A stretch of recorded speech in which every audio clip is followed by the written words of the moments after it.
boys and girls. In this video, I am going to be reading Magic Treehouse number 29, Christmas in Camelot. Now, if you remember, last week we read A Big Day for Baseball, which was also book number 29. But if you recall, I told you that when Mary Pope Osborne, the author of these Magic Treehouse books, when she was writing the Magic Treehouse books, when she got to 29, she began what she calls the Merlin missions. And if you look here up on the title, it says Magic Treehouse 29, and then it says right here, a Merlin mission. And so the books from now on will be Merlin missions. She then went back and wrote one more Magic Treehouse book, and she gave it the same number. But that's neither here nor there. One thing about the Merlin missions is there are more than 10 chapters in each book. So when there were 10 chapters in each book, we'd have 5 days in a school week. I would read 2 a day, 2, 4, 6, 8, 10. We'd be done by the end of the week. However, because there are more than 10 chapters, I now will have to read more than 2 a day to make sure we finish a book a week. Christmas in Camelot actually has 16 chapters, and since we only have 4 days, Tuesday, Wednesday, Thursday, Friday, that I'll be reading this book, I'll be reading 4 chapters a day to make sure that we finish it by the end of the week. Okay, so if you have Christmas in Camelot, go ahead and get it out and ready. We are going to begin with the little prologue at the beginning, which is just kind of the little reminder about the books. And then I will read 4 chapters today. Okay, so the prologue says, once upon a time in Frog Creek, Pennsylvania, a mysterious treehouse appeared in the woods. A boy named Jack and his sister Annie climbed into the treehouse. They found that it was filled with books. Jack and Annie soon discovered that the treehouse was magic. It could take them to the places they read about in the books. All they had to do was point to a picture and wish to go there. They discovered during their adventures, no time at all passes in Frog Creek. Jack and Annie eventually learned that the treehouse belonged to Morgan Le Fay, an enchantress from Camelot, which is a long-ago kingdom of King Arthur. One of their journeys, Jack and Annie visited Morgan's library in Camelot and brought hope and courage to King Arthur. Now it is winter. Jack and Annie have not seen Morgan or the magic treehouse for many months. Chapter 1, A Royal Invitation. Sunlight had faded from the late afternoon sky. Puffy snow clouds were moving in. Let's hurry, I'm cold, said Jack. He and Annie were walking home from school. Their Christmas vacation was beginning. Coo, coo. Wait, said Annie. Look. She pointed to a white bird sitting on a bare tree branch at the edge of the woods. The bird was staring straight at them. It's a dove, said Jack. It's a messenger, said Annie. From Morgan. No, said Jack, afraid to get his hopes up. They hadn't seen Morgan Le Fay in a long time. He really missed her.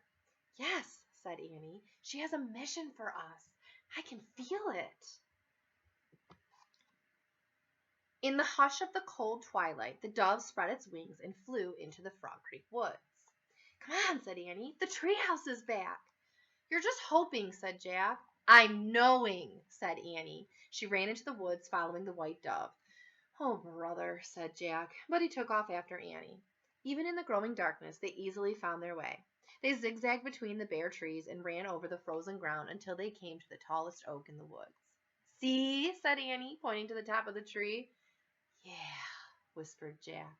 There it was, the magic treehouse. Morgan, shouted Annie. Jack held his breath, waiting to see the enchantress at the treehouse window, but Morgan did not appear. Annie grabbed the rope ladder and started up. Jack followed. When they climbed inside the treehouse, Jack saw something lying on the floor. It was a scroll, rolled up and tied with a red velvet ribbon. Jack picked up the scroll and unrolled it. The thick yellow paper shimmered with large gold writing. Wow, Morgan sent us a really fancy note, said Annie. It's an invitation, said Jack. Listen. Dear Jack and Annie, please accept this royal invitation to spend Christmas in the kingdom of Camelot. M. There's a picture of what the invitation is. Christmas in Camelot, said Annie. I don't believe it. Cool, whispered Jack. He pictured beautiful glowing castle lit with candles and filled with knights and ladies feasting and singing. We're going to celebrate Christmas with Morgan and King Arthur, said Annie, and Queen Guinevere. Yeah, said Jack, and the Knights of the Round Table like Sir Lancelot. Let's go, said Annie. Where's the book? She and Jack looked around the treehouse for the book about Camelot. The only book they saw was the Pennsylvania book that always brought them back home. That's strange, said Jack. Morgan didn't send a book about Camelot with a royal invitation. How does she expect us to get there? I don't know, said Annie. Maybe she forgot. Jack picked up the invitation. He read it again. He turned it over, hoping to find more information. The back of the scroll was blank. He handed the invitation to Annie. She must have forgotten, he said. Darn, said Annie, staring at the gold writing. I really wish we could go to Camelot. The tree branches rustled. The wind began to blow. What's happening? Said Jack. I don't know, said Annie. Wait a minute, said Jack. You were holding the invitation and you made a wish. The wind blew harder. That must have made the magic work, cried Annie. Jack felt a surge of joy. We're going to Camelot, he said. The treehouse started to spin. It spun faster and faster, and then everything was still. Absolutely still. Chapter 2. This is Camelot? Jack shivered. He could see his breath in the dim light. Annie was staring out the window. This is Camelot, she said. Jack looked out with her. The treehouse had landed in a grove of tall, bare trees. A huge, dark castle loomed against the gray sky. No lights shone from its windows. No banners waved from its turrets. Wind whistled through its tall towers, sounding sad and lonely. It looks deserted, said Annie. Yeah, said Jack. I hope we came to the right place. Jack pulled his notebook and pencil out of his pack. He wanted to write a description of the dark castle. Hey, I see someone, said Annie. Jack looked out the window again. A woman was crossing the castle drawbridge. She wore a long cloak and carried a lantern. Her white hair blew in the wind.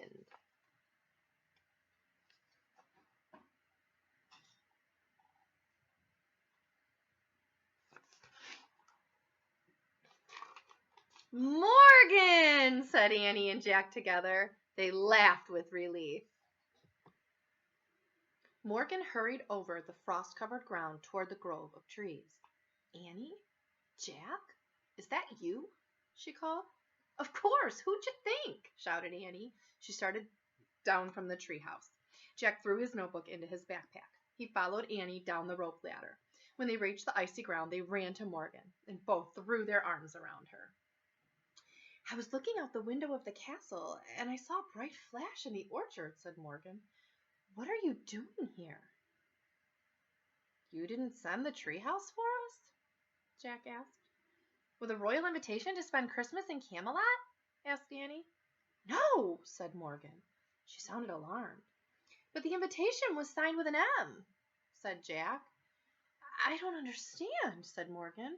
We are not celebrating Christmas in Camelot this year. You aren't? Said Jack. Why not? Said Annie. A look of sadness crossed Morgan's face. Do you remember when you visited my library and gave King Arthur the hope and courage to challenge his enemy? She asked. Sure, said Jack.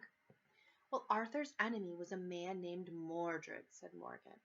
After you left, Arthur defeated him, but not before Mordred's dark wizard cast a spell over the whole kingdom.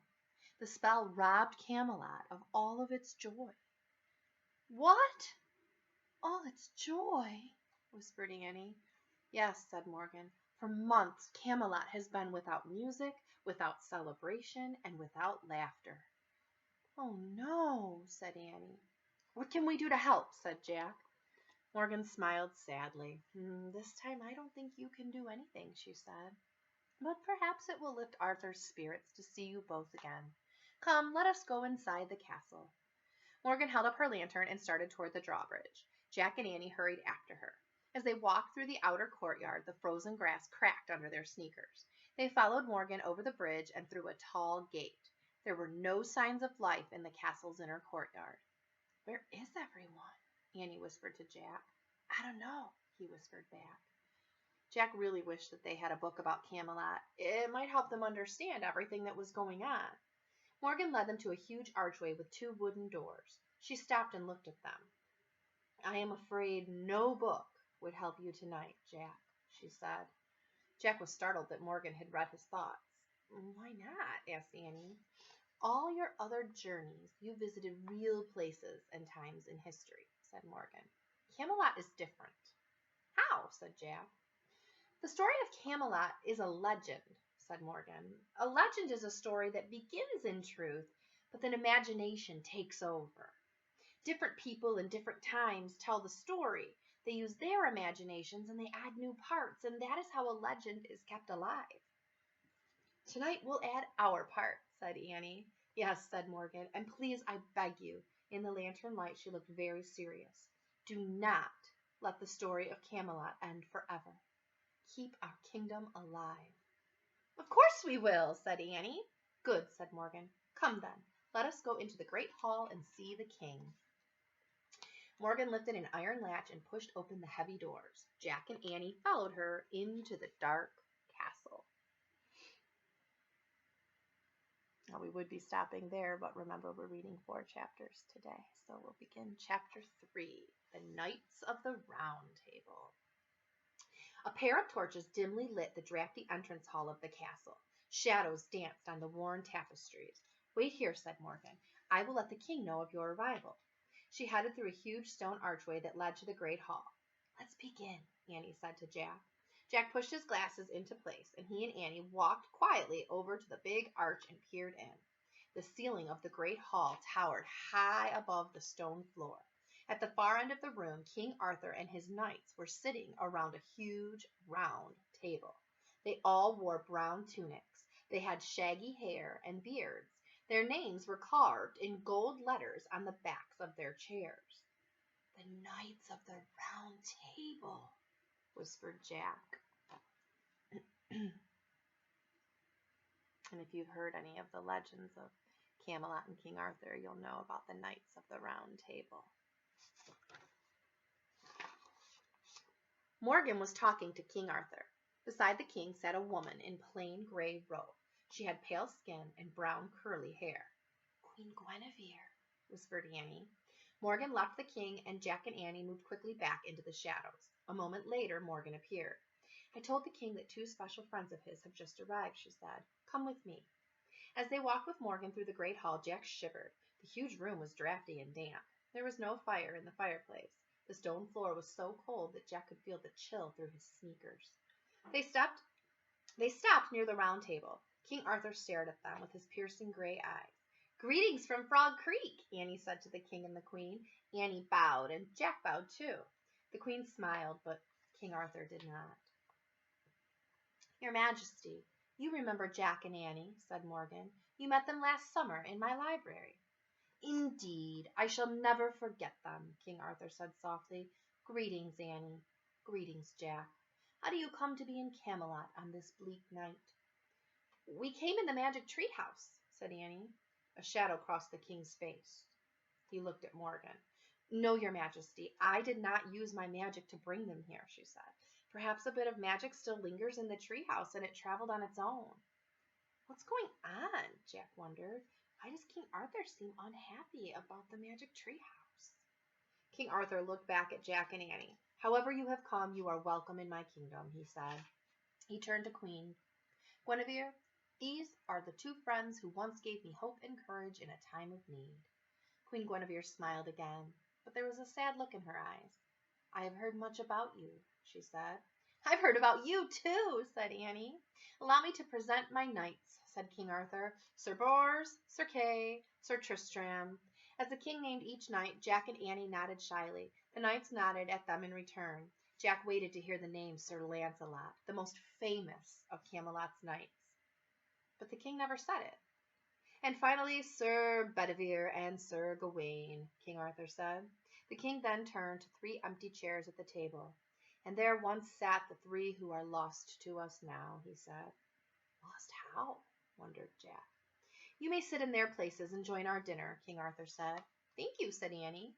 Following Morgan around the table, Jack read the names carved on the backs of the three empty chairs: Sir Lancelot, Sir Galahad, and Sir Percival.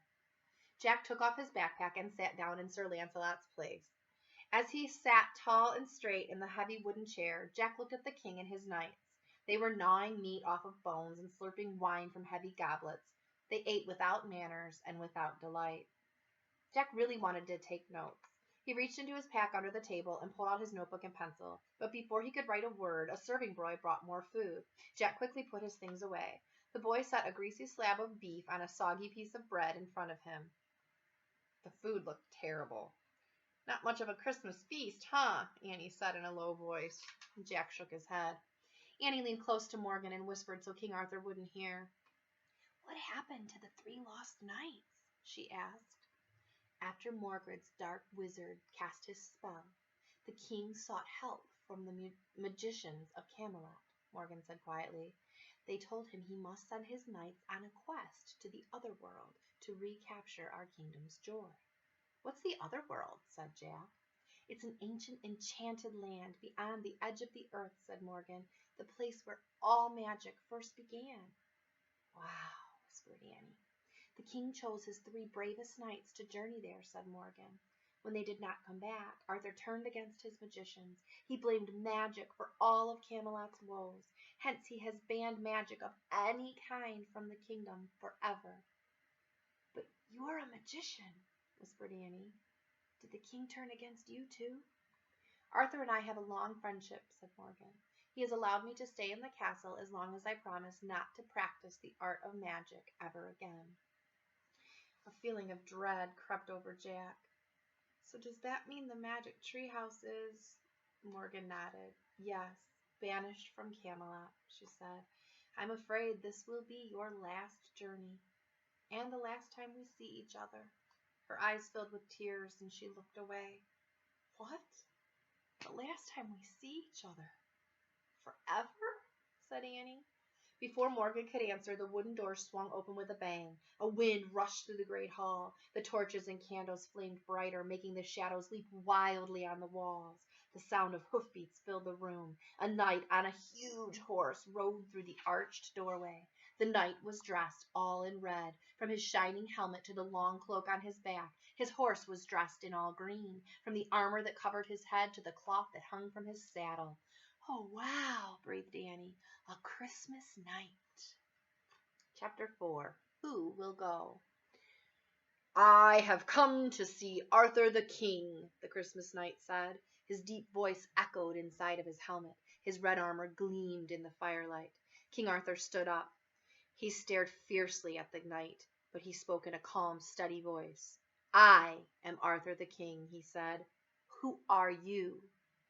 The knight did not answer Arthur's question. "So you are the legendary King Arthur of Camelot," he said in a mocking voice, "and this must be the famous Knights of the Round Table?" "Yes," said King Arthur, "and again I ask, who are you?"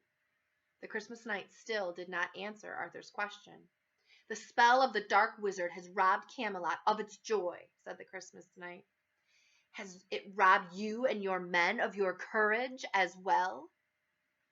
"You dare to question our courage?" King Arthur said in a low, angry voice.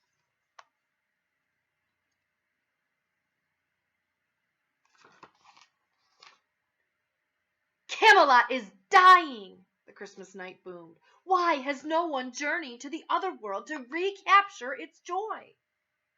"I have sent my best knights on such a quest," said King Arthur. "They never returned." "Then send more!" thundered the Christmas knight. "No!" shouted King Arthur, pounding his fist on the table. "Never again will I feed good men to the magic and monsters of the other world." Jack felt a chill of fear. "What monsters?" "Then you choose your fate," said the Christmas knight. "If you will send no one else to the other world, all of your kingdom has gained through time, all beauty, music, wonder, and light, all that Camelot has ever been or will ever be, will be lost and forgotten forever. No! Shouted Annie. Shh, Annie, said Jack. The Christmas night turned to the knights at the table. Who will go? He boomed. We will, shouted Annie. We will? Said Jack. Yes, we'll go on the quest, Annie yelled. She jumped up. No, cried Morgan Le Fay. Never, said King Arthur. Annie, said Jack. He leapt up from his chair and tried to grab her. Yes, thundered the Christmas knight. He pointed his red-gloved hand at Jack and Annie. The youngest of all, these two, they will go. You are mocking us, King Arthur shouted. They will go, boomed the knight. His words echoed through the hall. Oh no, thought Jack. Yes, said Annie. She pulled Jack toward the Christmas knight. King Arthur turned to his men. Stop them! Several knights started to rush towards Jack and Annie. The Christmas knight waved his gloved hand high in the air. In an instant, the room felt deathly quiet. Everyone around the table was still as a statue.